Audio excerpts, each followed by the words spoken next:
All right. Here we go, back again on the other side of the coin. All right, we are back again on the other side of the coin. Look at this star-studded team that we've organized today. We are still going to be talking about Chelsea versus Arsenal, or Arsenal versus Chelsea, Arsenal's home game. It's such a big London derby, and you can't manage to talk about this particular match over one preview. It does need two previews. You've got the Chelsea preview yesterday. Today we're going to get the Arsenal perspective. Hopefully you guys enjoy that. If you've missed out on the Chelsea one, please check it out from yesterday.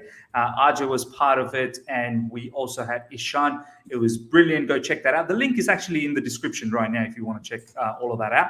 But before we get into all of that, my man Johnathan, how you doing? I'm good. I'm excited for the game because, a lot of overconfidence, I think, on Twitter. Even myself, I'm really confident. And everyone keeps saying, they're going to turn into prime Barcelona. We'll dissect why that's not going to happen, in my opinion. They're going to be better than Brentford with a few players back. But excited to get into this. 100%, man. First of all, I need to ask you, my man, do you sleep? Because you WhatsApped me like at 5 a.m. or 6 a.m. And then I also had another WhatsApp from you like, I don't know, maybe 1 a.m. or midnight. Are you sleeping, Johnathan? I sleep a bit, but I'm just so excited to see Lukaku and Havertz rip apart Arsenal's defence. The excitement is too much to sleep. That's all I'm going to say. I love it. Scott, it's Arsenal Perspective show today, but you are going to cop it a lot from the Chelsea boys, unfortunately. You're in enemy territory, but my man, Scott, how's things? Good, man. Please, Miss, explain to me how this is any different to Down Under Football Crew or any other time I'm here. I feel like the sole Arsenal content creator getting chucked into enemy territory in the build-up to this game. But, hey, it's all good fun, right? You know what? That's why Johnathan knows this, and you boys know this. I was really desperately looking for another Arsenal fan just to give you comfort that partner in crime, just so that you don't get bombarded by us. But I think you're a big enough boy to tackle yourself and look after yourself. So, we're ready for that. RJ, my man, you've been running wild. You were late till about midnight, past midnight, my show yesterday. Then you woke up 6 a.m. this morning for another show, the Blue Lounge, I think. With Scott, previously known as Baggy TV. And now you're here. I mean, are you doing okay, RJ? Well, of course, like Johnathan said, it's Arsenal versus Chelsea. It's the big derby. The Premier League is here upon us. We do it because we love it. And just to chuck in there, I wrote a couple of articles and I've got a predictions contribution coming up after this. So the content never stops. So it's a bit Kante-esque. And speaking of those who set the benchmark, Miz, you're right in that category, my friend. So just following your good lead. Here's another top-notch workaholic as well. He's been working really hard for his channel out there, the Chelsea Social, ladies and gentlemen. Go out there and follow them as well. Give them a subscription as well. Haji is here. Yes, my guy is moving like Kante with work rate. Yeah, man. I mean, we got to grind. That's what we do. We're to deliver the best for you guys out there. Nearly 30 of you guys live right now. Please, number one, smash the like button if you're here, and you're always here. So just hit the like button. And if you're here for the first time, subscribe. Check out the boys and their socials in the description, or the link and everything all sorted out. So just click on it and go and follow. Before we get into this show, which is going to be an amazing conversation, I can feel it, because there's so much that I want to talk about from an Arsenal perspective and see what Scott and the boys have to say. But before all of that, shout out to the live chat. First of all, Sudarshan, my man, you're always here. Thank you so much for the support. CFC Abby is here. Bonolo, I can't wait till you get that jersey, man. When you do get that jersey, please make sure you put it on and send a picture. I'll put it on this stream sometime, and it's going to be an epic moment where the channel was able to gift you a jersey, which is fantastic. Frederick, thank you so much for being here. Stevie, thank you so much for being here. Siddharth, thank you so much. Declared, as always, my man. Australian buddy is here. Thompson Jones, I haven't seen you in like ages. How you doing, man? How you doing? Good to see you. Haji is obviously here. Chelsea Perspective, my man. Surajit is here as well. Michael Arthur is here. This is brilliant.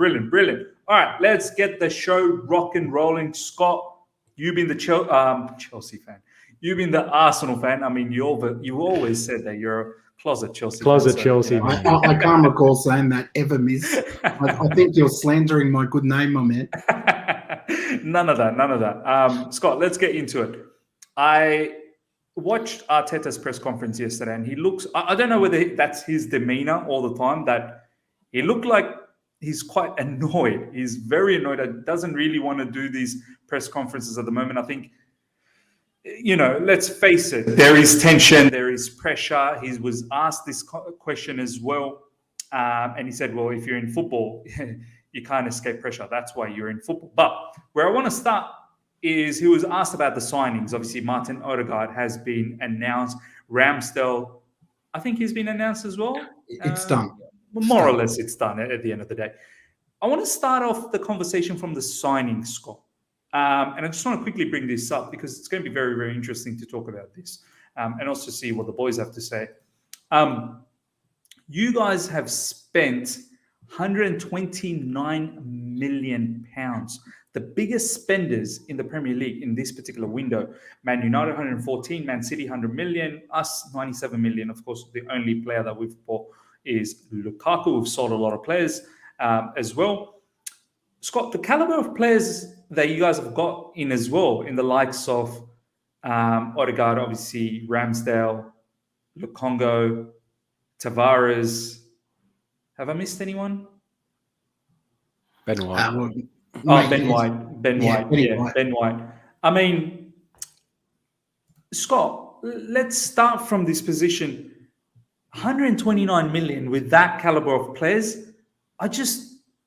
What happened to those days, Arsenal days, where they were buying proper superstars? I mean, you can't tell me that you guys just don't have that pull power anymore. I know there's no European football or whatnot, but it's still Arsenal Football Club. I mean, I'm not here to banter today. I'm really here to talk serious football because, I need to know what's going on, right? So how do these signings make you feel? Miss, we've always been a club. We've never been a club that goes out and signs players from that top tier.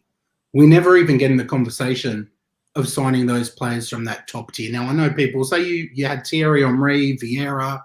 When we signed those players, they were struggling in other teams. They were not established superstars. Okay, so there's no myth.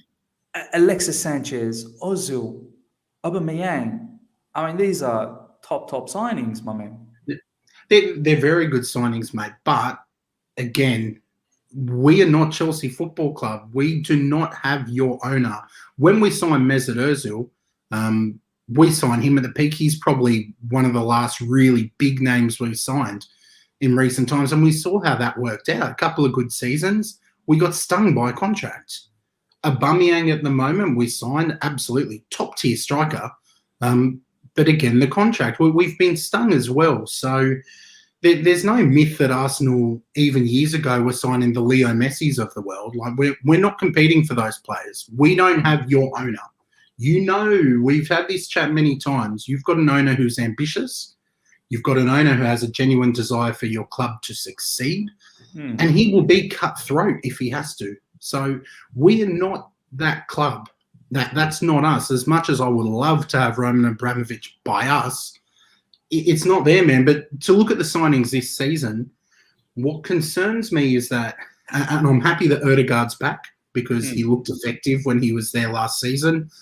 We had a good turn of form with him in the squad, and he was one of the most coveted youngsters in world football only a few years ago. So it hasn't gone right at Madrid, but I think he'll be a good addition, one for the future. We are signing for the future. We've had to pay overs because clubs know exactly where Arsenal Football Club are at. We're in a position where we don't have European football. Our fans are very against our ownership at the moment. So Brighton can turn around and say to us, go find someone else, because they know that we're not going to be able to identify players that will come in. So we have to pay overs, mate. I have no issues paying overs because I would be the world's biggest hypocrite. I've slandered Arsenal for not spending money, so I'm not going to turn around and say I'm angry we spent.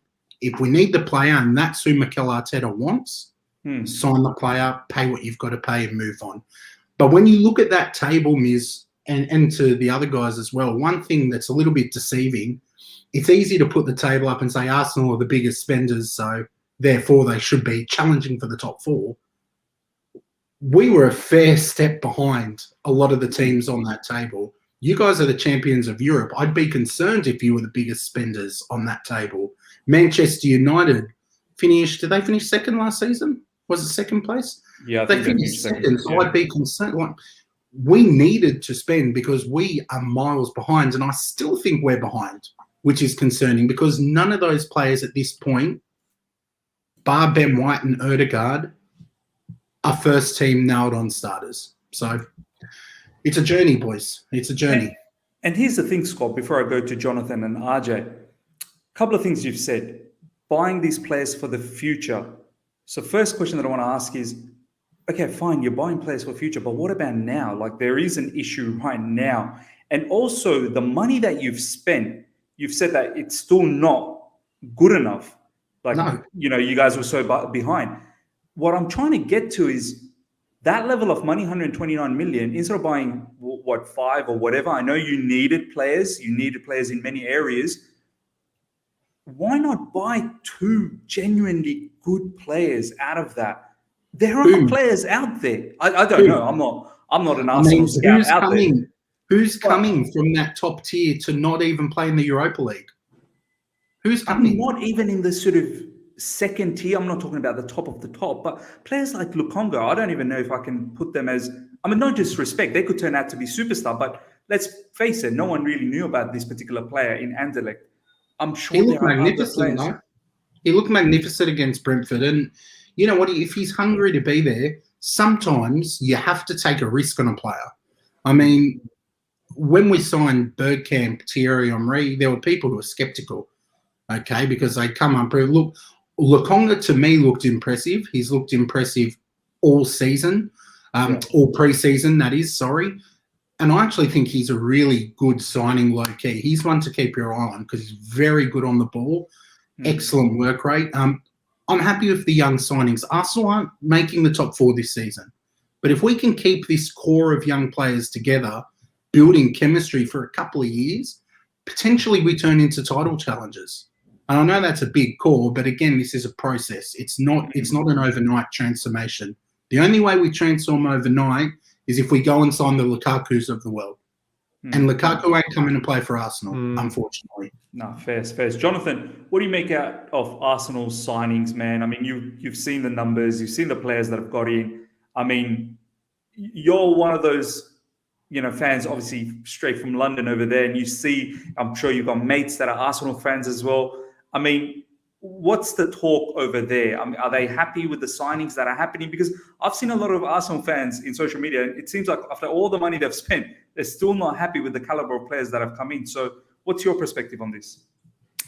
Yeah, my best mate's an Arsenal fan. I've always known a lot about Arsenal for many years. My friend at work that I talk to a lot, football fan, he's an Arsenal fan, and I was talking to him about the caliber of players, where they expect to finish this season. And he said to me, look, we're 6 points off top 4 last year. If you put 129 million on that, we should really be challenging for the top 4, but he cannot see it. He said to me that we're not looking to sign the star right now. Scott's completely correct. They're looking for the star of tomorrow.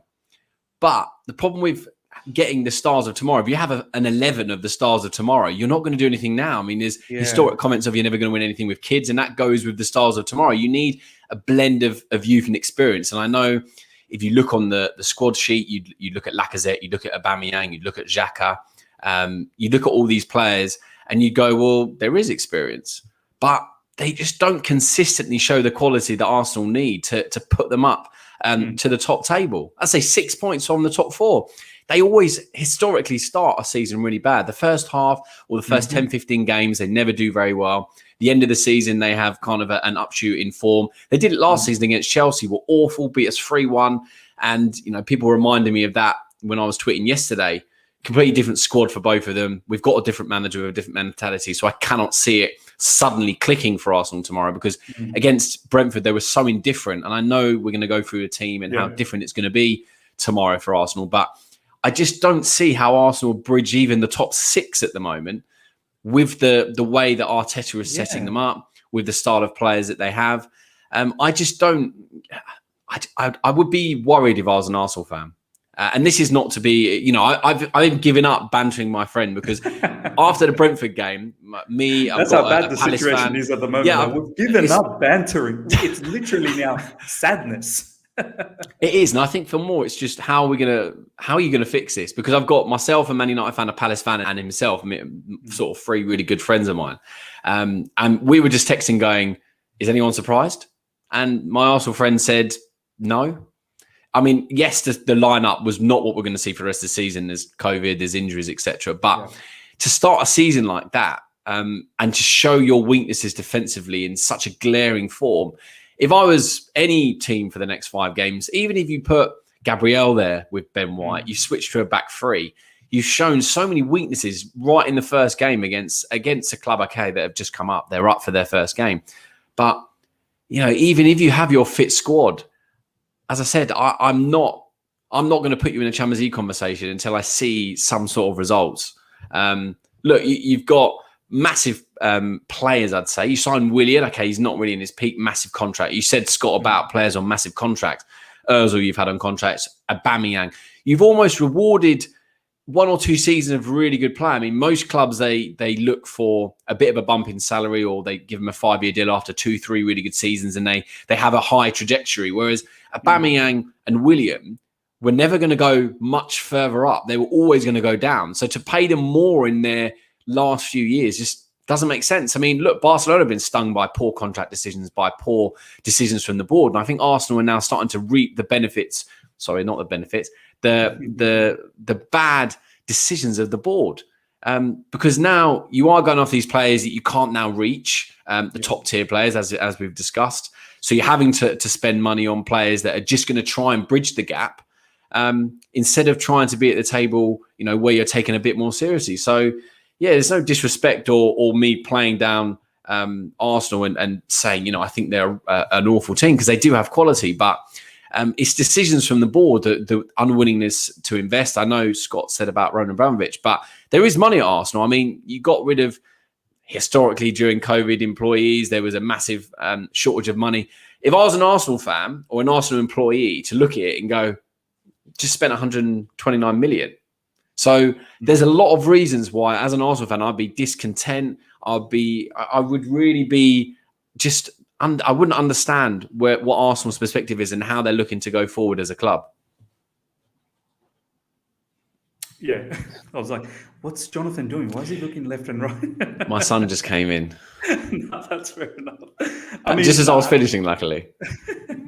Absolutely right, Johnathan. I mean, RJ, I just remembered something. I know Scott said that, you know, our owner, you know, they don't have an owner like us, but let's be honest as well, RJ, not that long ago under Antonio Conte, we've made some mess of a signings, and which those players are still hanging around, and we're still finding it so difficult to get rid of them. The name list just on and on. Kennedy's, your Zapatacostas, your Barclays, your Bakayokos. The name is just immense. The list is crazy, right?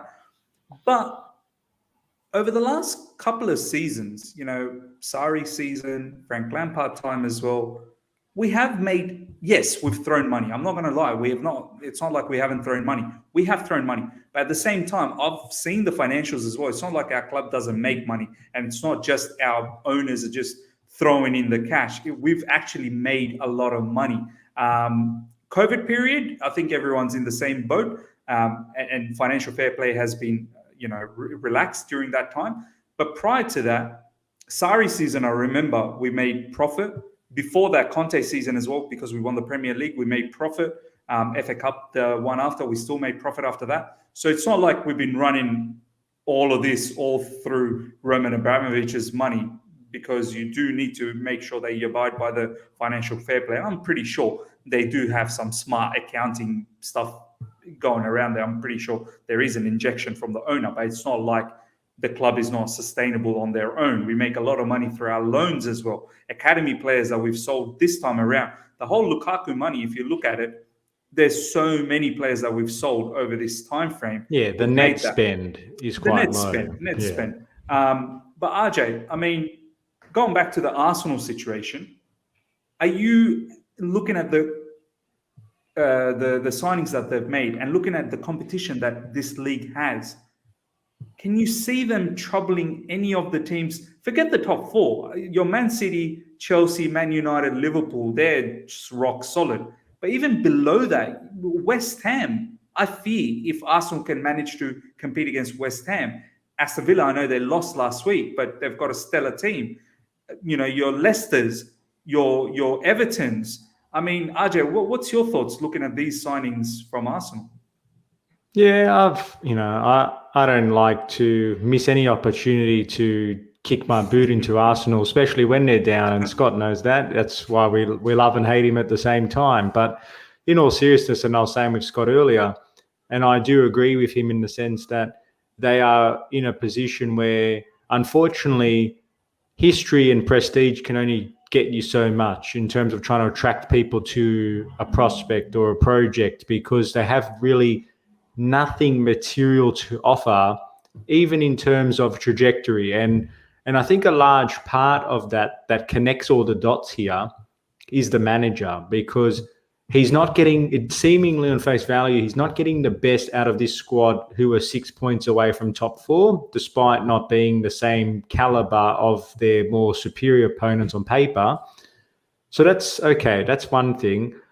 But they've gone now and bought these players, and I actually think they're smart signings to supplement the squad, because we saw a lot of good from Arsenal last season, but we also saw some wild variations, and that's the difference between the best and the rest, is that consistency factor.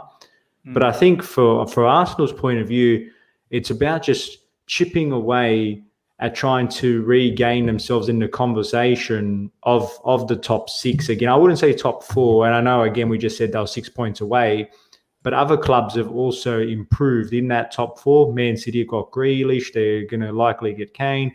United have done splendid business with Sancho and Varane, for example. Liverpool have got Van Dijk now. We've got Lukaku, and hopefully get some more.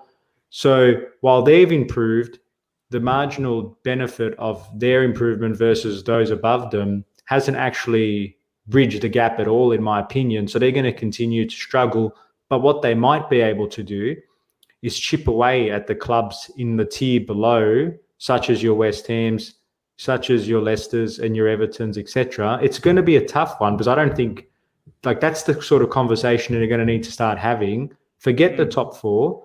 That's not the prize. The prize is just trying to weed out that wild inconsistency. And this is the perils after judging one bad performance against Brentford, because now they've got Odegaard, they've got, Ramsdale now pushing for competition. If Bukayo Saka starts firing, Neil Smith-Rowe starts finding his feet, and they start stringing a couple wins after City and Chelsea, then all of a sudden this is going to be billed as Arsenal now are starting to realise their potential in these young gunners. And you know what I mean? The narrative changes. So for me, I think it's a little bit naive to start placing too much criticism on them yet. And I think, Scott, you mentioned this earlier, you're not really looking to judge them, Arteta specifically, on how they go against us and City. It's what they do against the teams that they're expected to get results from. And that's why, whereas Chelsea's perspective, obviously our expectations are vastly different. The situation is our ceiling or our floor is up here, Arsenal starting positions down here. So it's for Arsenal, they just want to chip away and slowly start to get up here, whereas Chelsea, we're here, we want to get to here. You know what I mean? So it's totally different environment. But Arsenal, I think, good signings.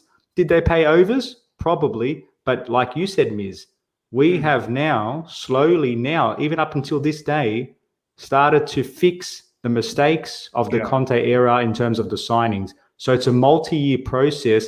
Once you get that wrong, you can have multiple seasons to right those wrongs. So look, will it work out for Arsenal? Are they focused too much on the medium to long term at the expense of the short term?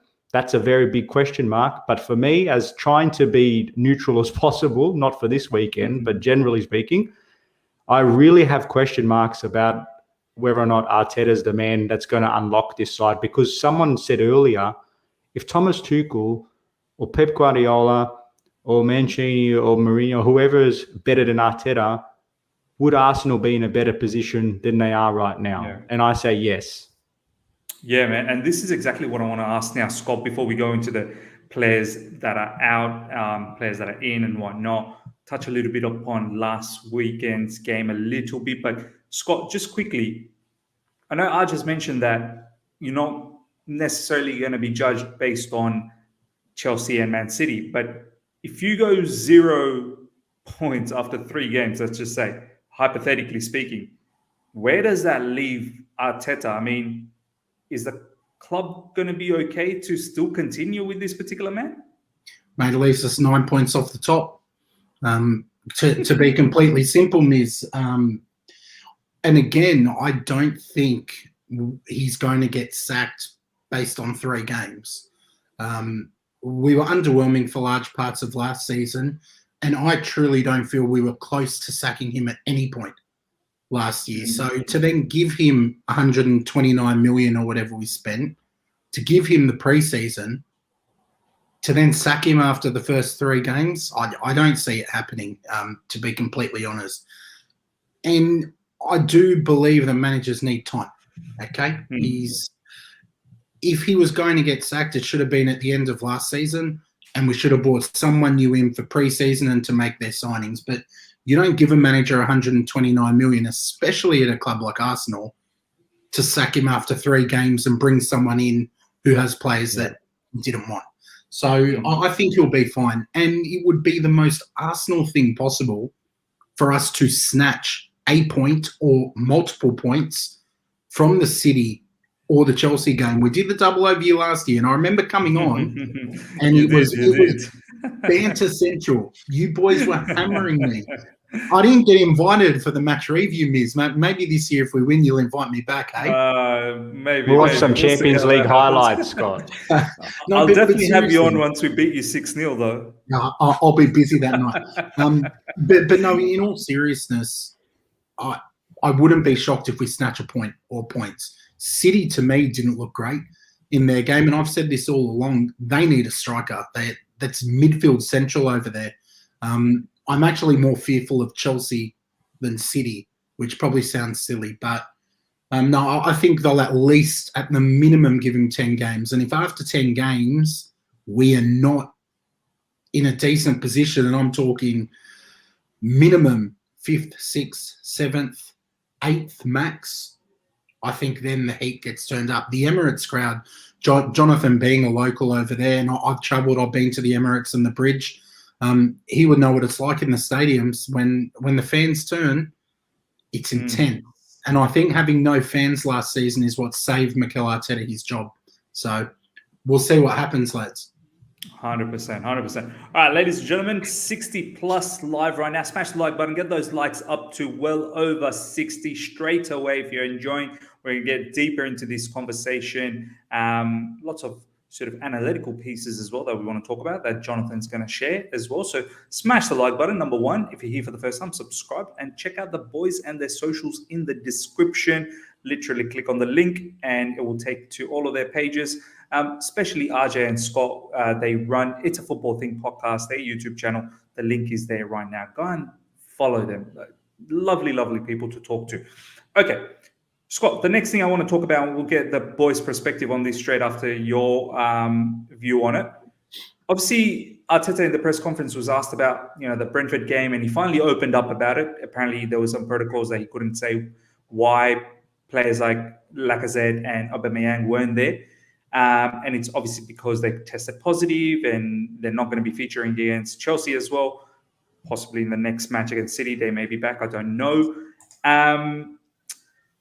And yeah, he was quite annoyed the fact that it still went on, that particular match. It shouldn't have gone on from his perspective. It's going to be the same thing, looks like, this particular week. I mean, no Lacazette and Aubameyang again, but there's also some big concerns about, Scott, that it's not just the fact that they tested positive, but there is rumors that they possibly want to leave as well. Is there any truth behind that? Do you think Aubameyang wants to walk away from that contract? Yeah, it's a lot of money, isn't it? There's Chelsea have signed their striker now. Barcelona can't afford a striker, or they would have kept Messi. No one's going to give him the kind of money that we're giving him. I don't think Aubameyang wants to go. Lacazette, his contract situation, it's been allowed to run down, so he may go. But quite frankly, I actually believe Arteta that he wasn't allowed to say that it was COVID, because it wouldn't be a brilliant look for the opening of the Premier League that COVID's got back in the way. And to be completely honest, when there were some COVID outbreaks in squads last year, they were allowed to postpone their match. And the impression that I got from Mikel's press conference was that he and the club actually wanted our match postponed, but they were told absolutely not by the Premier League. So make of that what you will. I don't know the full facts, but that's my read. And I don't understand why last year it was okay to postpone fixtures, but it's not this year, because this RJ and I and you, Miz, we're in the middle of an 8-week lockdown with another 4 weeks to go. My days. This thing isn't going anywhere. It's not going anywhere. And I dare say that Arsenal won't be the last squad affected by it this season. So I'll be absolutely livid if other teams are allowed to delay their fixtures. You've got to be consistent. And now they've set that benchmark of not postponing. We'll see, because we certainly missed Aubameyang and Laka. I don't think Aubameyang's been fully ruled out. No, he hasn't. Not by BBC. I'm just looking at it now. He said it may return.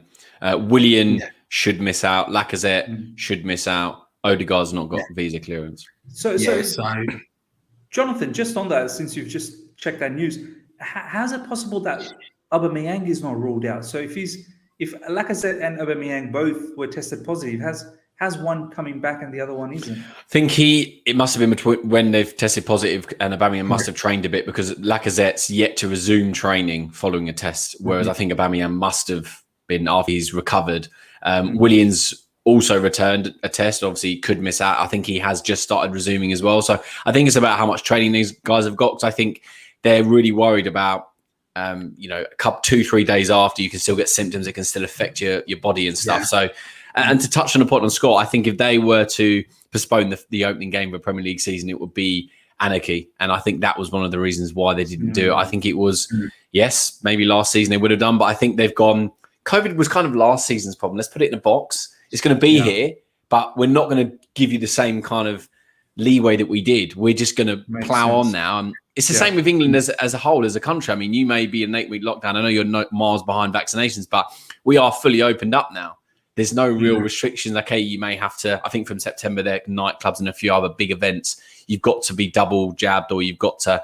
some of you guys are going for triple, right? You're going for the third one. There's booster jabs coming out September, October for the vulnerable, etc. But yeah, I mean, look, here we are now just going, well, we're vaccinated, or most people are. There's still obviously some people for their own reasons that aren't, but we are now full steam ahead. And the Premier League is a real, I think the government as well are really pushing it as a pinnacle of, look, we're back to normal kind of thing. So that's one of the reasons why I think Arsenal weren't allowed to postpone it, because there seems to be, maybe it's those three that have come out, could have been more that are maybe on the periphery. So once you get 2 or 3 in a squad where they're so tight knit, it is a bit weird. Because when my one of my colleagues in the office about a month ago tested positive, I mean, we all work from home for 10 days.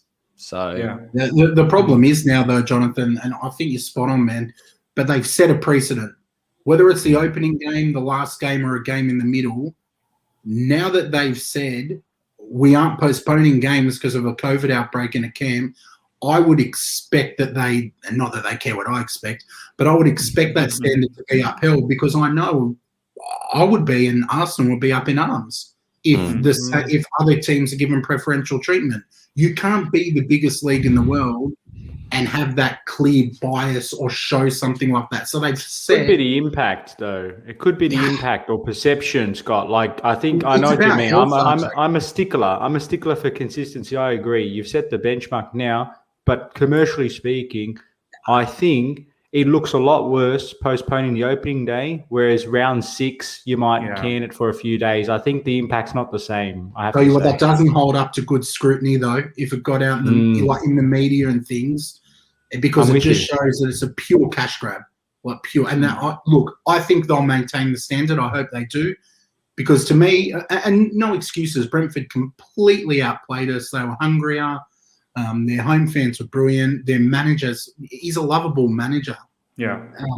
But now they've set a standard, so I hope they hold that for everyone else. Yeah, look, I think Jonathan's right. I can't see how they've pretty much opened everything up. So now whatever happens, they'll just plow through. They'll plow through. I think most of the players are, I think, even double jabbed. Most of them are. Even Pulisic, who's 22, 23 is. So I think they pretty much got them in as quickly as possible for every one of these players, because they know they may not have been part of the priority list back in when we started this, but it's one of the reasons that if we were to go back into another lockdown, I mean, England say they're not going to, but who knows? Football is one of the things that keeps people going, isn't it? Because without it, it's very dull for a lot of the country. So yeah, I think because of testing as well, if they get one positive test, everyone then gets tested once or twice. And as long as you're negative, they go, well, you're fine. And even now in the UK, if you're double jab, if you come into contact with a positive person, you do not have to self-isolate, don't have to do anything. You just continue as normal as long as you don't test positive. So that's now the rule. And football will, in this country, follow suit, in my opinion. So I'll be very surprised if they do postpone any games. And I'm in Scott's camp as well. I agree with RJ that, it's not as bad for the reputation of the league, but I think we're still talking about this, and it's the 21st of August. This has been around for a long time. We're talking about an Arsenal-Chelsea preview, and it's always in the back of our minds and always on press conferences. It's going to be here for the rest of this season and maybe more. So it's something we've got to deal with, but I agree it's not fair to postpone just because of when it is in the season, but let's see. But now we're going to get into the juicy part. And look, I'm looking at Arsenal's team from that game. And look, I know you're going to probably have quite a few different players. You're probably not going to play Chambers, maybe not Mari. Balogun's not going to start up front. You're not going to have. Is Odegaard going to start? I heard that. No, not Visa. Yeah. Visa's not sorted. I mean, could Leno play? So I'm looking at that squad. I'm thinking maybe 5 or 6 of those don't start. But one of the key issues in that squad was Ben White and maybe a bit of Bernd Leno. Both of them could start. So this tweet I put out yesterday is quite prominent, I think, because even if you switch to 3 at the back, if you've got 1, 2, 3 big players that Chelsea have up top, you've got Havertz, you've got Lukaku if he starts as well. These players are going to look at this game, the highlights, just like I did. I watched extended highlights for 10 minutes, and I chose 3 moments in the game to go, someone like Ziyech and many other players in our squad will look at this and be licking their lips. Tuchel is a master of analysis. He's going to be thinking, even if they change it a little bit, this is a team that we can go after. And look, we made a bit of a statement against Palace. We won 3-0. We'd have won 4-5, 6-0. The whole United conversation would have gone out the window. It would have been Chelsea. Oh, wow.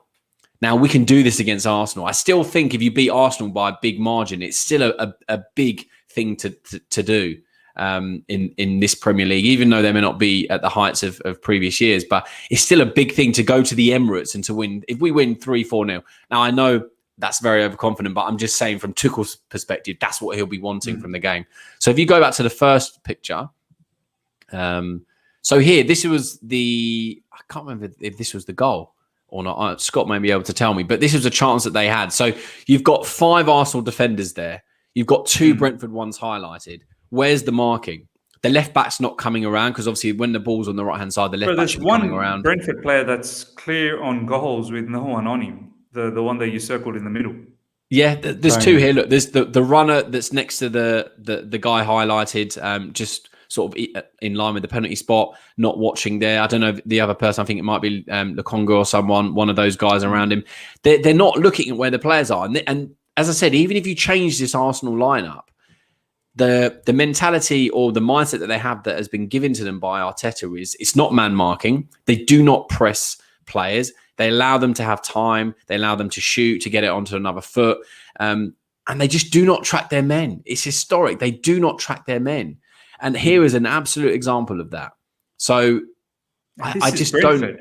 This is I know. Look, as Scott said, they were fantastic. It was an opening game for them. It was like a World Cup final for them. They really wanted to start with the bang against Palace, and I don't even think we were in our 3rd gear or 2nd gear. To be honest, I felt like we had so many gears to play. But yeah, I mean, honestly, Jonathan, this is quite crazy. It doesn't change, as I said, in my opinion, with the lineup. And you look at here, and you've got even more Arsenal defenders in around the box. You look at the guy with the ball; he's not being pressed. And this was a clear trend throughout the entire game. And even if you look at Arsenal last season, which I was looking at, because I was thinking, is it just a Brentford game, or can I go back much further?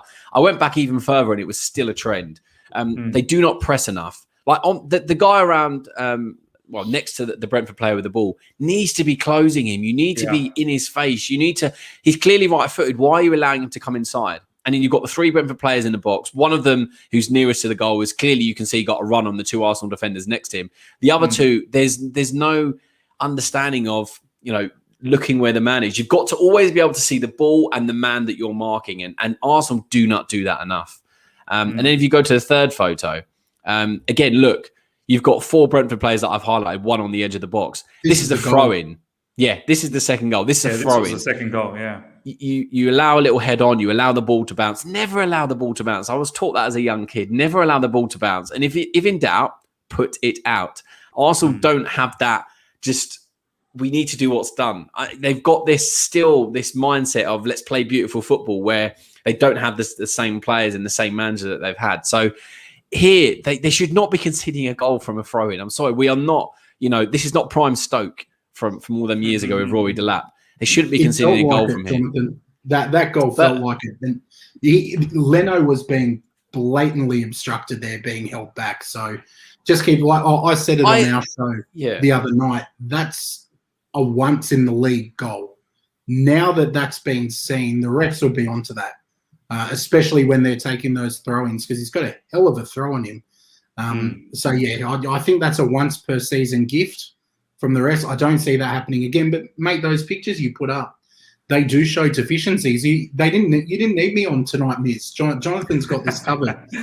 Jonathan is a fantastic. Miz has got quite a few. He's got Ryan. He's got the tactical now. But you know what? Interesting to watch.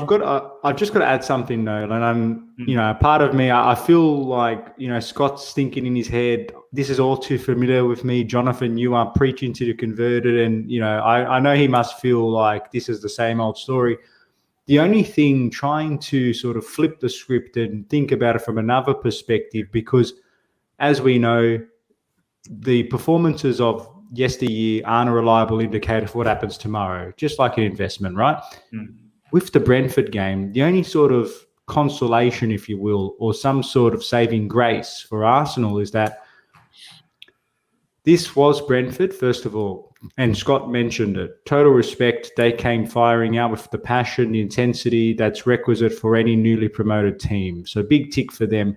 But equally, I felt this was partly attributed to the fact that Arsenal didn't apply the same big team mentality, and hence the complacency, like with that lack of marking, that lack of shutting down, because it's almost as if they invited them to have the shot in the box. Like that first goal, like you said in the picture, they let him cut in on his preferred foot, and the fact that Leno got beaten on his near post is inexcusable. I dare say against the bigger teams, and this is what concerns me, is now that same analysis that Tuchel would have unpicked, Arteta and his team would have done the exact same thing and said, this is unacceptable. And against Chelsea, you're going to have your opportunity to make sure that you're not going to do the exact same mistake, because we don't want to get our pants pulled down against a much superior team. So as a Chelsea fan, I've got to say, I wish that we got that type of Arsenal sluggish performance rather than them having the opportunity to watch, reassess, and have the chance to work on that very bad performance. So that does give me a bit of concern. And that's why, while I'm confident in ourselves, and Tuchel said in his press conference, they're going to use their underdog status, we can only focus on our own game. I believe that stay in your own lane. There is a part of me that there is that nervousness that we buy into our hype too much and Arsenal's bad form, that it affects our own ability to stay the course. So your analysis is spot on. I just wish that analysis was the result of our game against them, not the week before, where they've had the chance to fix these problems. So hopefully history repeats itself. Hey, Scott? Well, we'll see. And I think you're right. We probably did underestimate Brentford. You're welcome, because we underestimated them for the rest of the league. If they turn up like that in their home stadium, we aren't going to be the only team that they cause problems. So Thomas Tuchel can thank us a little bit later on. But you're right, mate. I think we'll have gone back and looked at that and hopefully improved. But Jonathan was spot on when he said, these are not just issues that have come up in the Brentford game. These are issues that Arsenal have seen not just last season, but over many, many seasons. So, look, I'm hoping we get it right. We do turn up for this game. When you look at the recent history, we want to win. It's a derby. So I wouldn't put it past us to snatch a point. I know everyone's confident.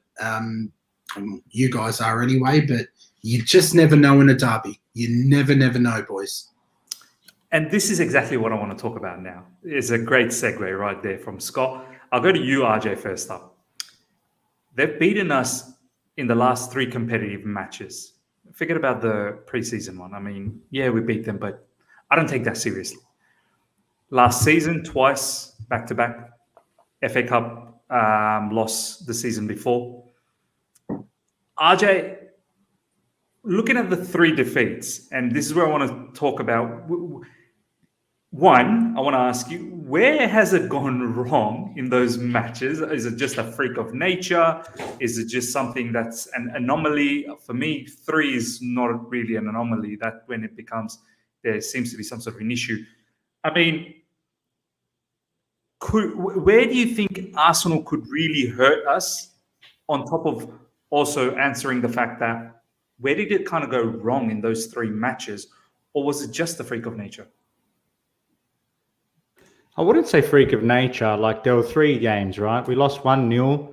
Zuma forgets to pass the ball in a very timely manner, puts Jorginho under pressure. They score that freak goal when Kepa's basically out of position. They win 1-0. The game before that, Lacazette gets a penalty. Xhaka scores a bullet of a free kick right before half-time. And then Saka scores one of the goals of his life before Tammy gets a third. That wasn't the flow of the game. And the one before that was the infamous FA Cup final when Kovacic got sent off for an incorrect call. But that doesn't matter. I'm not thinking about that. Obviously, I've forgotten about that. No, but in all seriousness, Arteta has done a very good job in helping his team realise the enormity of the occasion. Now, Chelsea in recent times have done a very good job, particularly under Tuchel, to rise to the occasion for the teams that we feel are in the same, if not slightly higher caliber. We have tended to struggle against the teams where we think it's going to be a bit of an easier task, or put in another way, against teams that have given us that much respect that they basically set up a prison outside of their box. So for us, I have total respect for Arteta in his ability to set them up in such a pragmatic way and to play with that intensity or press that Jonathan mentioned earlier that lacks most of their gameplay.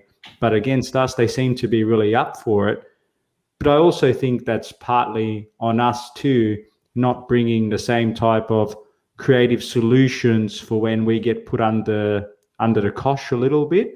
But for me, I look at those results in isolation, because in the general scheme of things, I am quite confident that if we continue to play the way we have been under Tuchel, knowing that we had more time during the pre-season to refine our methods, and plus have players except for Pulisic, Ziyech, who's on the boundaries, and Kante, who's been eased back into it, provided that, mentally speaking, we play with the same sharpness. Physically, everybody's fresh at the moment from both teams. So the fatigue factor is not a consideration for anybody. It just comes down to, I think, putting the results of yesteryear long away, because the only matter is looking forward for us. And I do honestly believe that Tuchel will have us primed for this game. I'm not going to go here and say we're going to belt them 4-5-6-0, because I do believe Arsenal are going to be a better team than what they were against Brentford, both personnel and I think actually focusing themselves. Because let's not get it twisted. I thought against Brentford, in that first 5 to 10 minutes, they were actually looking quite slick. They created a few good chances. They were penetrating. Brentford were on the ropes. They were defending very organised and very compact. but Arsenal were making inroads, and then they conceded that really sloppy goal, and then the script flip, sorry. So for us, it's about making sure that we don't let them start off on the front foot and really hem them back from the beginning, because we know that if they concede early, they're quite vulnerable, especially in the state of mind that they're at. So for me, it's all about who starts off the fastest. That goes a long way winning this game.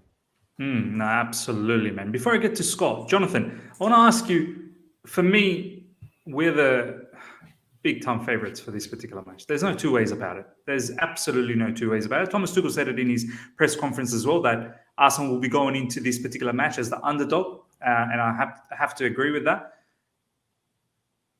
But, we've lost against them 3 times in a row now, and there's always that doubt, right? From your perspective, Jonathan, where could they possibly hurt our team? Which particular area that you think is, if they are going to win this, is from here? Or do you think the only way they win is if we sort of self-destruct? I think Arteta's right. Obviously, we have to forget about these 3 games. There's reasons that they've happened. I think Tuchel is probably going to be confident in his heart, but he's not going to let that, affect the players. He's going to go in and want to win this game and set us up correctly. I don't think he's going to, build into the hype. But in terms of how Arsenal could hurt us, I think the only way to do it is to soak up pressure and counter-attack. Because if we get overconfident and we've got Hudson-Odoi, Alonso, Chilwell, James, Azpilicueta on the wings, and we really commit our wing-backs forward, they have got a few players that if we do overcommit, and Kante's a bit further forward or Jorginho's a little bit out of position, we've got the 3 centre-backs. Now, as much as I love Chalobah, you've got to think that's the one of the, if you let's say Silva and Rudiger play alongside Chalobah, or someone else plays along with Chalobah. But if Chalobah was to play, that right-hand side in between James and Silva would be maybe a position, or even in between, let's say Alonso plays, and then you look at that that little bit of a gap. If the midfield's a little bit higher up, the wing backs are quite far forward. If you can suddenly flick the switch and break, they have got a few players with pace. And I was looking at this last night. I can't really see many other ways of them playing against us, because other than playing, maybe 3 at the back, soaking up the pressure, sitting on the edge of their box, much like they did at Stamford Bridge when they beat us 1-0, albeit a bit of a fortuitous goal. I can't see many other ways that they can hurt us, especially if you've not got Lacazette. Aubameyang's probably going to come off the bench. Who are they going to start up front? Who's going to pin against the 3 centre-backs that we have? No one. Unless you have someone like creator. I mean, Smith Rowe. Well, I'm looking at Smith Rowe. Yeah, looking at Smith Rowe, Martinelli, Pepe, someone like that maybe could make a difference. But those players will need to be quick in transition. And they're not going to have loads of the ball, because I think we're going to probably dominate it. Yeah. We're going to be the team in the ascendancy. And as I said, the one thing I'd say is if you can get a quick counter-attack on, get in behind our centre-backs. It obviously depends on our lineup, because I've just mentioned Chalobah, he may not play. I don't know, but they've got to identify one weakness, because I don't think there's going to be too many weaknesses that they can look at tomorrow, and they've got to go after it. And if there's a certain way they feel they can play under Arteta against us, they've got to stick to that, because I really do. If I was an Arsenal fan, I'd worry, but I keep being told, and Scott's right. They should be up for this. They've got to look at that Brentford game, whether they've watched the highlights or not, whether Arteta is a sort of manager to go, right, guys, this is ridiculous, this has got to change, or whether he's someone that, instead of analysing it, goes, let's have a fresh week and let's move forward, because there's not much worse they can get. And I suppose that's a little bit of a worry, because they did have a few chances against Brentford. If you watch the game, that Arsenal weren't just completely wiped off the park. They did have a few chances, Arsenal, and with players of better quality, maybe you take a few, like one of the centre backs out, you take one of the midfielders out, and it does change. The average age was still 25, to be fair. So it's not a young, inexperienced squad. I know you had a few players that were inexperienced, like Badigan, etc. But you even take out the goalkeeper, who has been an issue. I still don't understand why they sold Martinez over him. But even if you bring Ramsdale in over Leno, Ramsdale's a shot stopper. He's not going to come and command his box. I mean, he's better than Leno that at times, in my opinion, but he's not going to come and command his box. Again, he's a shot stopper. So, yeah, I mean, the lineup that you've got up for Chelsea is pretty much spot on to what I would have. The only thing I would say is maybe bearing in mind Tuchel's press conference about how Lukaku, has had quite a bit of an overload this season or in the last few weeks. There is a trick to this. Maybe. So I'm going to get to that.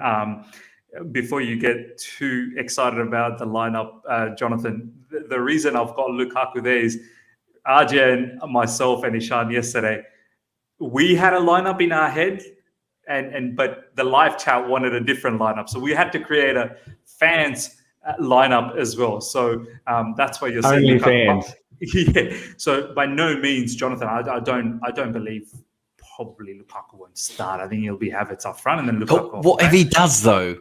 Look, I've got no issue. I'll be ecstatic if he starts. Honestly, I'll be absolutely ecstatic. But Scott, I want to. By the way, before we go into this segment, guys, 130 live right now. First of all, smash the like button. Get the likes up to well over 100. If you're enjoying it, I know you're enjoying it. You're hanging around. You're watching this. So smash the like button. If you're here for the first time as well, subscribe.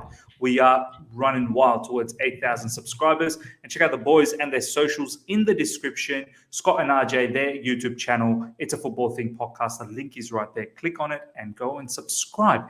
Scott, I wanted to bring this up because I wanted to give you a bit of perspective as to what the boys and I, and I'm pretty sure Jonathan's already agreed that it would more or less go with this. This is the probable predicted lineup, that we're thinking.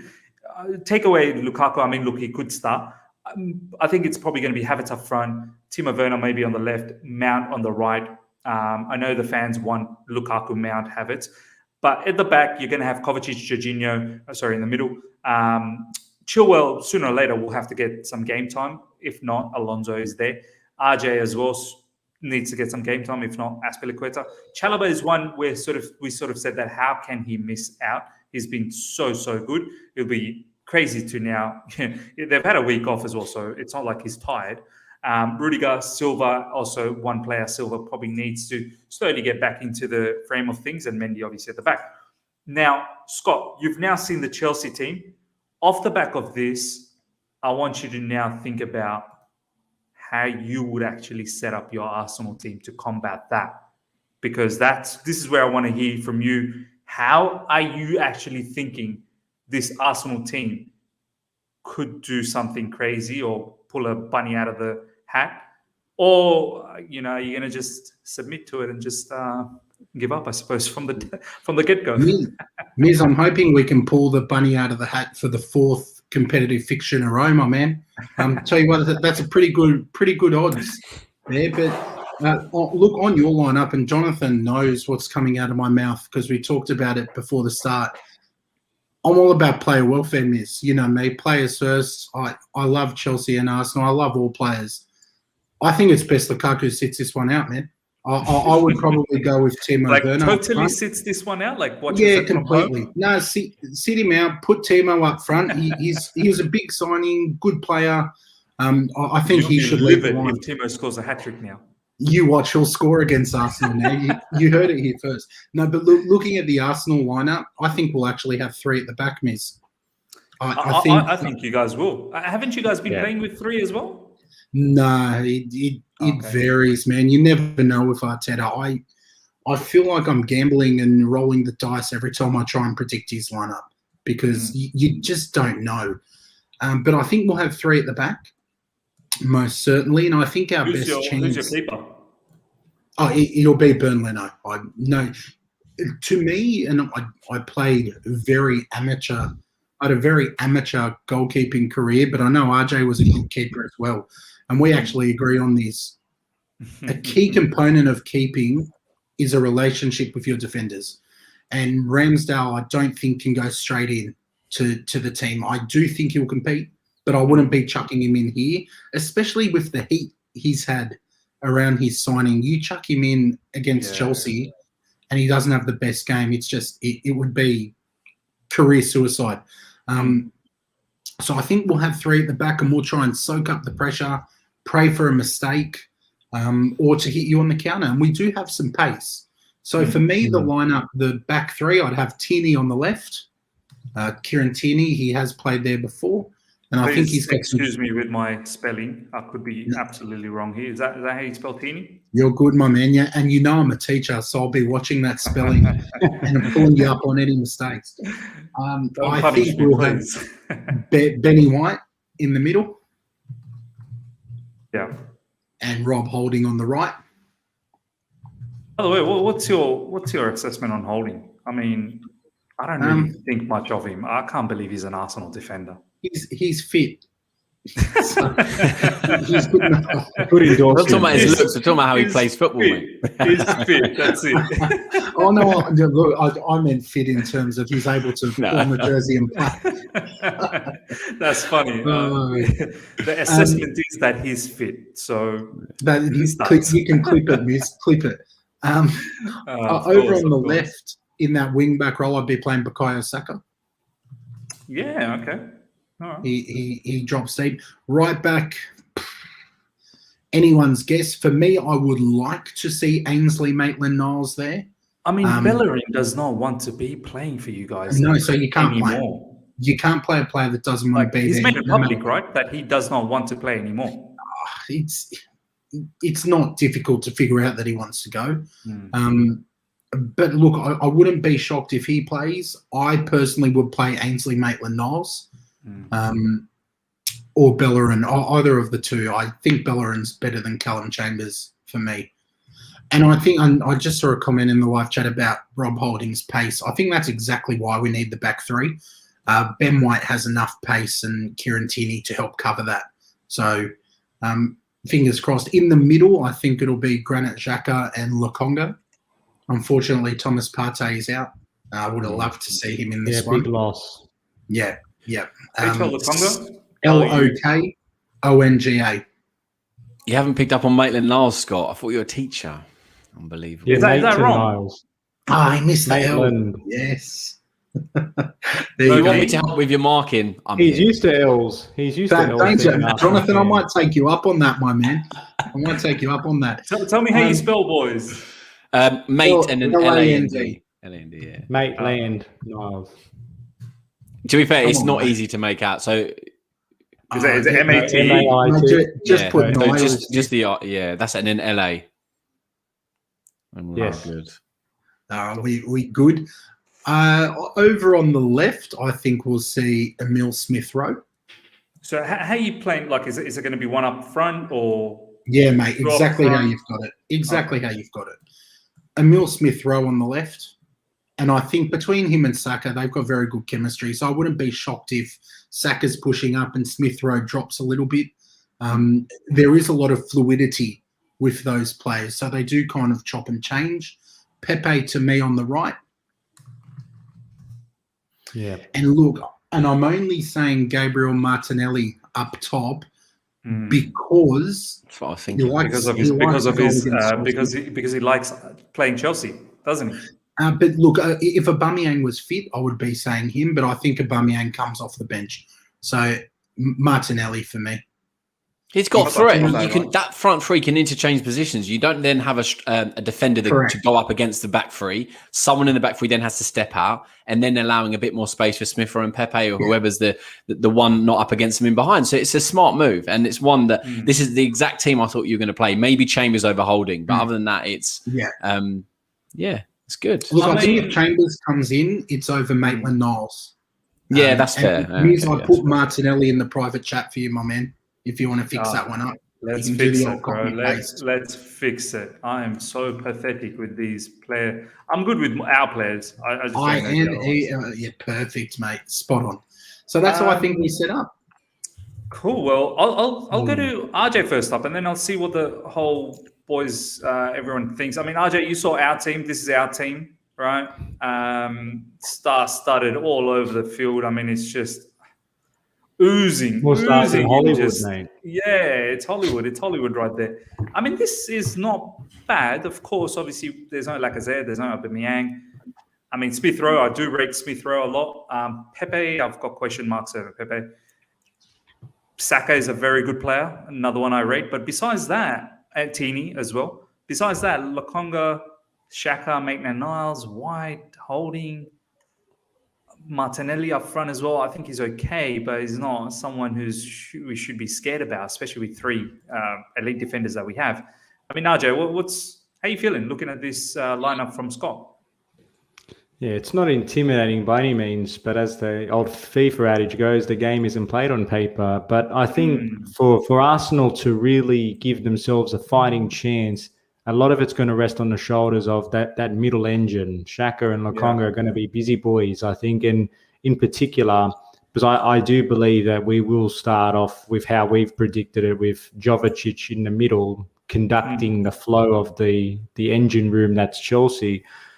So for me, if Xhaka can really get in the way and limit the influence of Jorginho, you go a long way in interfering with our pipeline and our natural movement of the ball.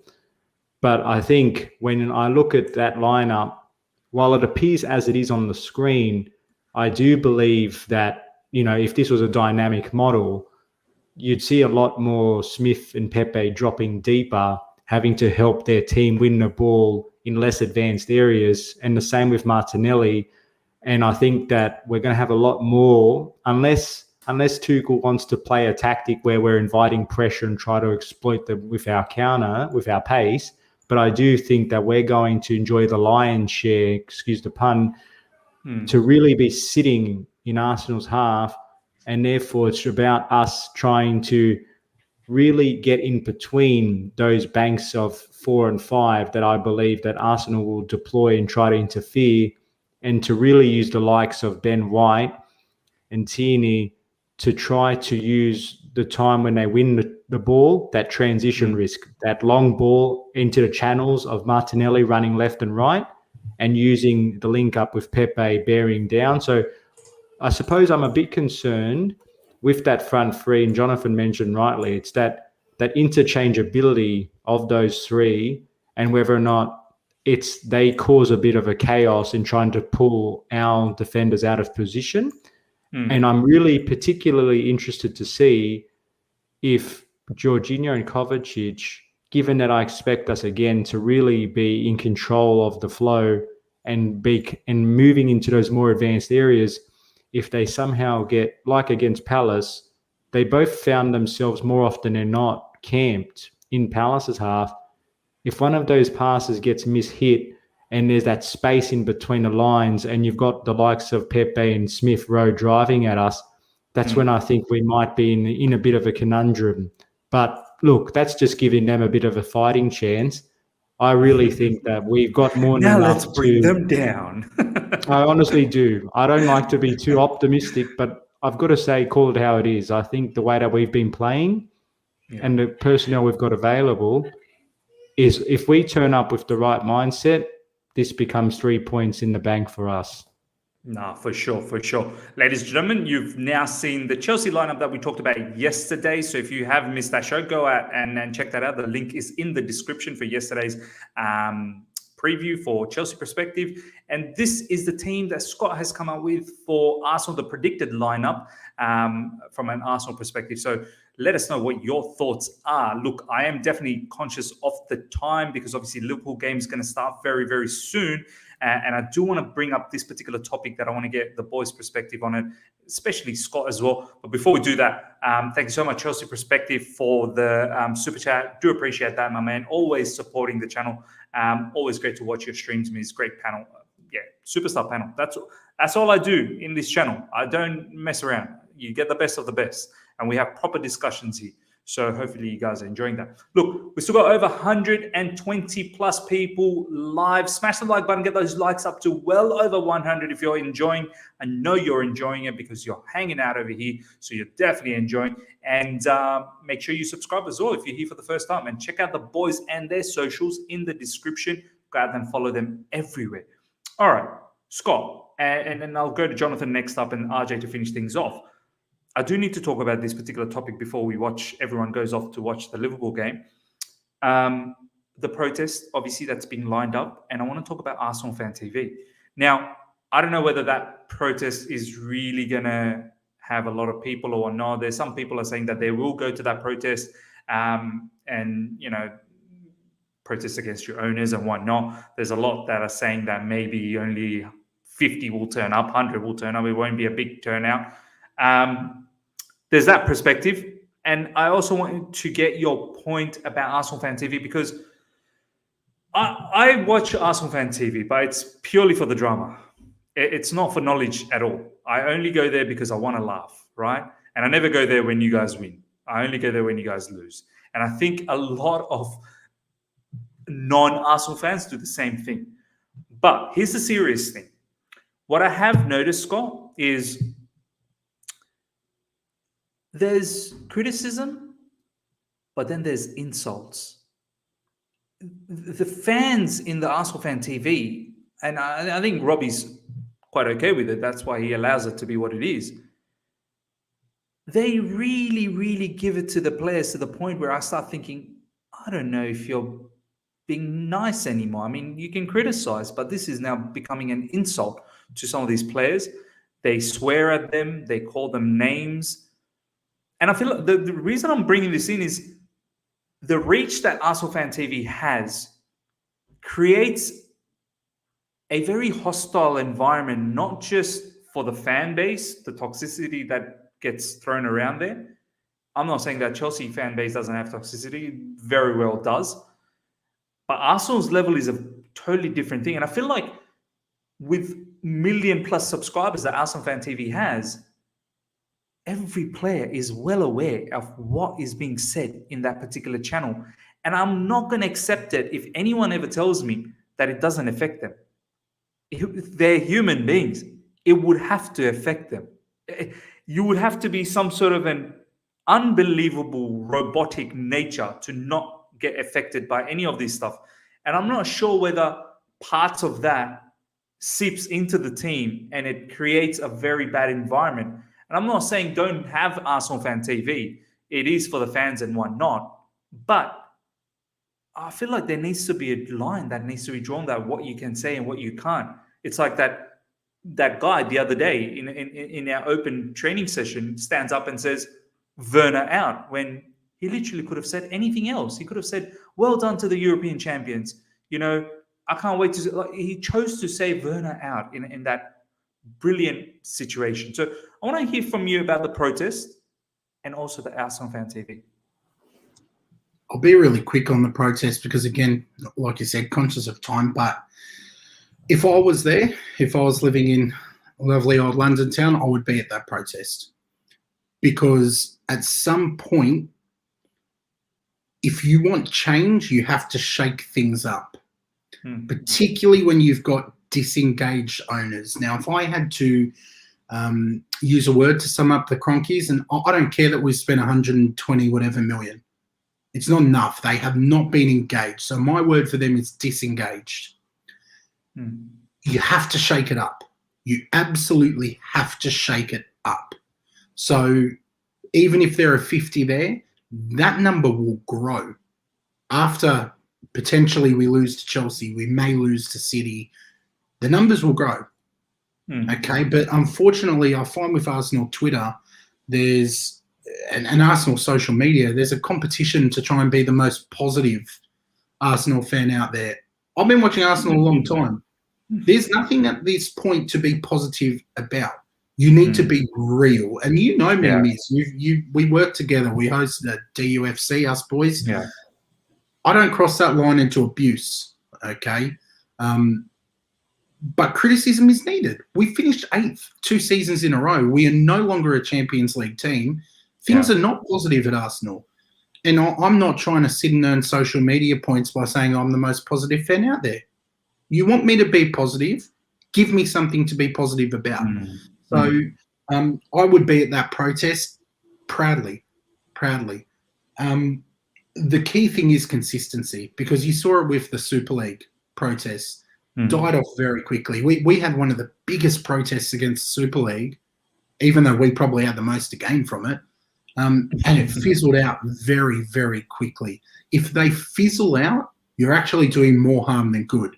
You're empowering the Cronkies because they know that it will fizzle out and people will forget. So my key message there is consistency with the protest, but I would absolutely be there. Be there supporting what they're trying to do because they do care about the club. In terms of AFTV, we've had this talk as well. I'm a content creator myself. We all create content in our own way. Yeah. And at the end of the day, everyone wants subs, everyone wants hits, everyone wants likes. That's the way it is. I feel that AFTV are more of a business, but I don't buy into that they're just negativity. Okay, Arsenal fans, again, we sold our stadium. We left our spiritual home at Highbury. We were sold a dream. I don't blame a lot of them fans who are angry. I do believe that you need to channel that in a way that doesn't cross into abuse. Absolutely. But there are guys on there like Lee Judges. He doesn't cross that line into abuse, but you can tell he's angry. We had Kalechi on the IFT show last season.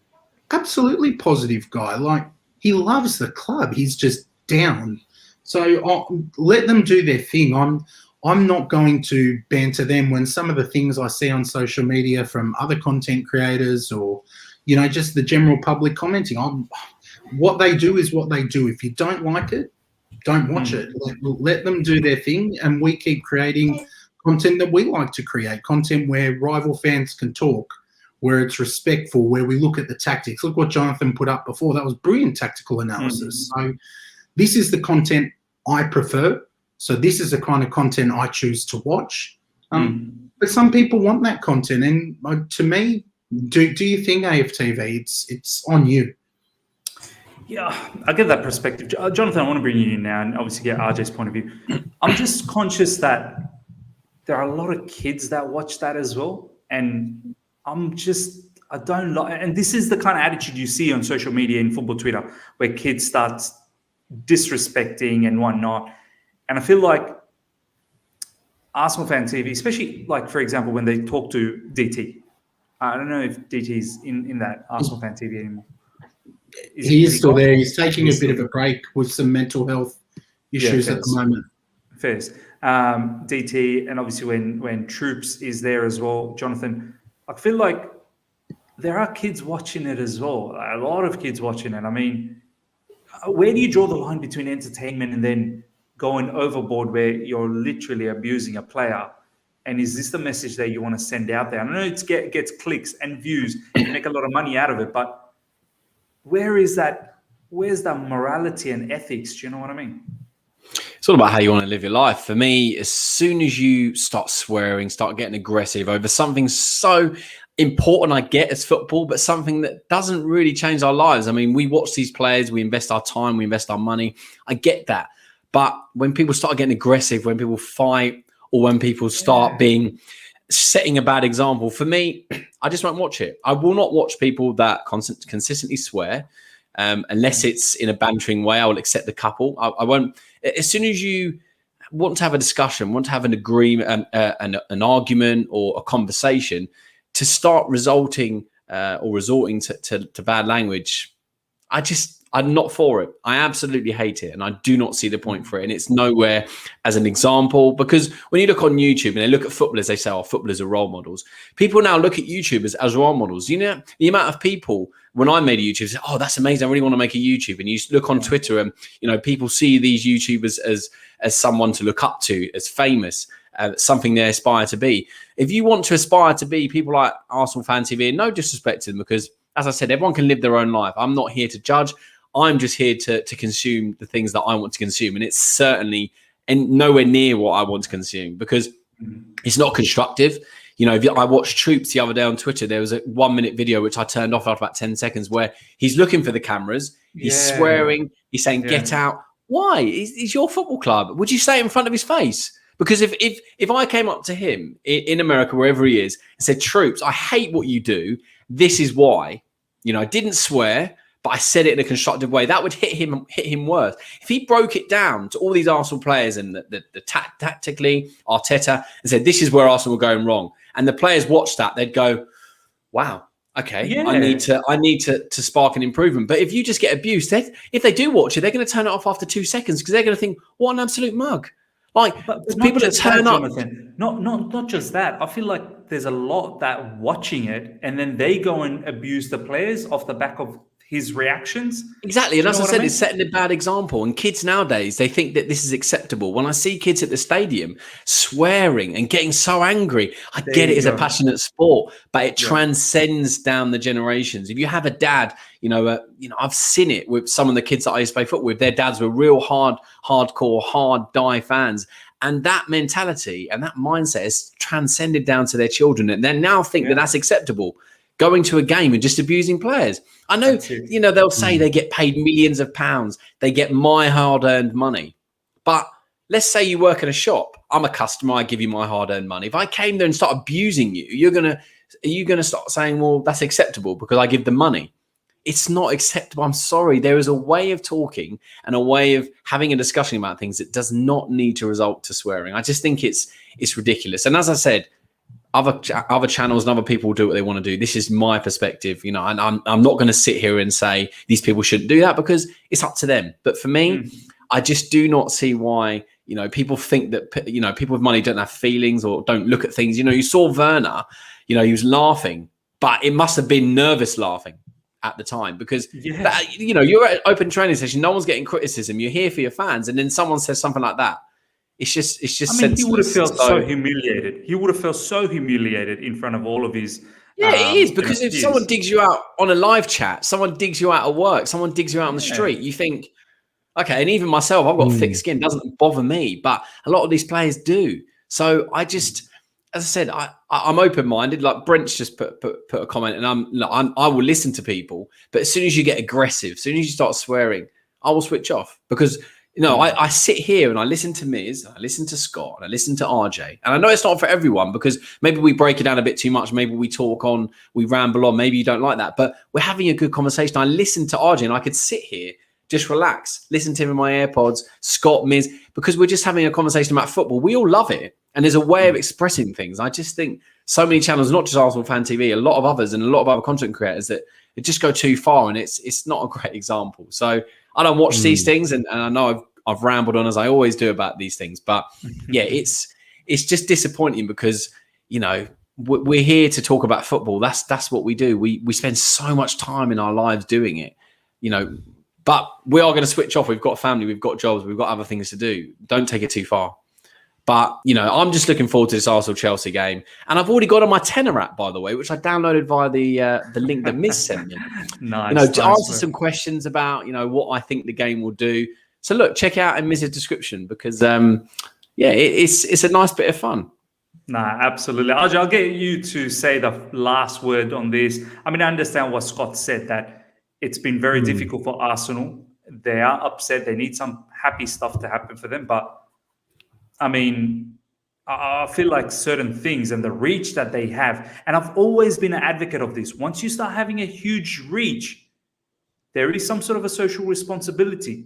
You can't just go around just doing whatever you want to do because you now have people that now look up to you. And if you do things in a different manner, I'll give you a classic example, ladies and gentlemen.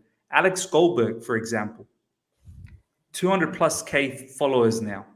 There was a time where he was doing the Courtois snakes hashtag and all of that on him. He doesn't do that anymore. He doesn't do that. And you'll see there's a lot of things that Alex used to do. He doesn't do that because he's realized over the time where he's been building it all up that there is some sort of social responsibility. So Ajay, what's the final thoughts on this, man?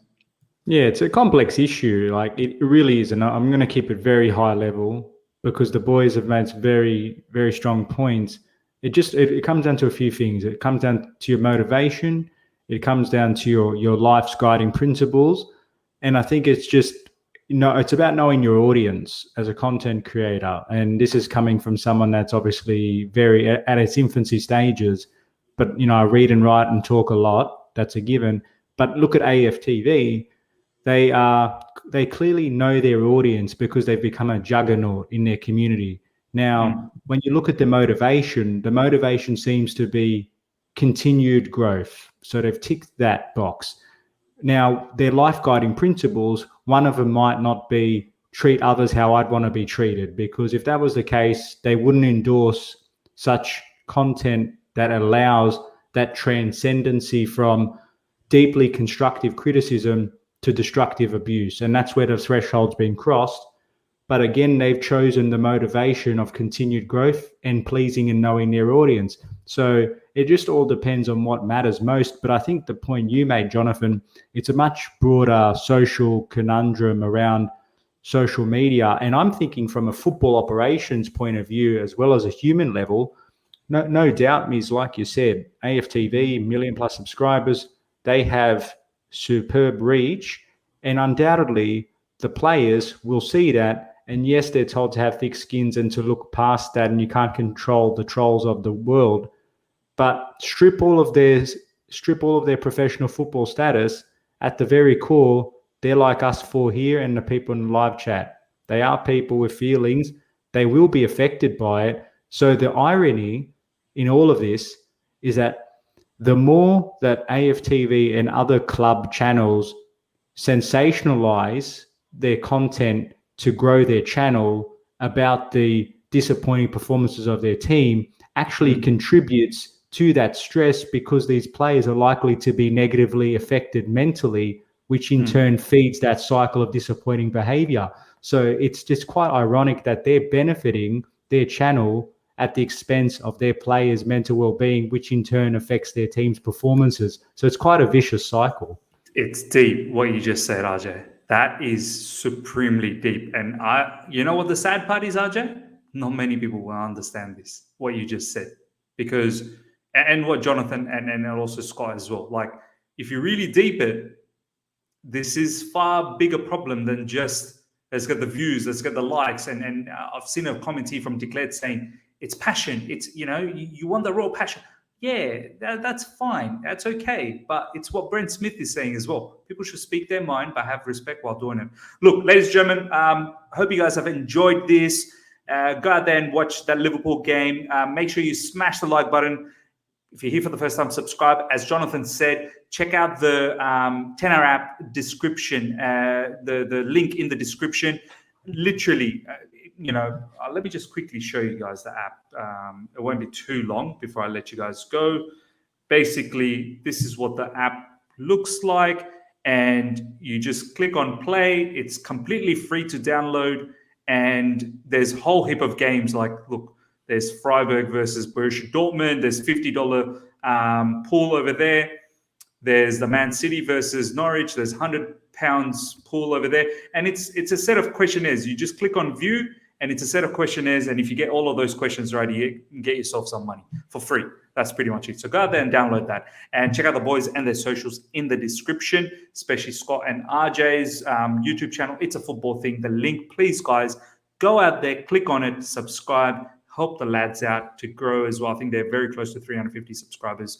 And they're lovely to talk to. So yeah, until next time, everyone, take care, and we shall see you guys tomorrow. I probably will have a watch along, so do look out for that. So it'll be the first watch along of the season.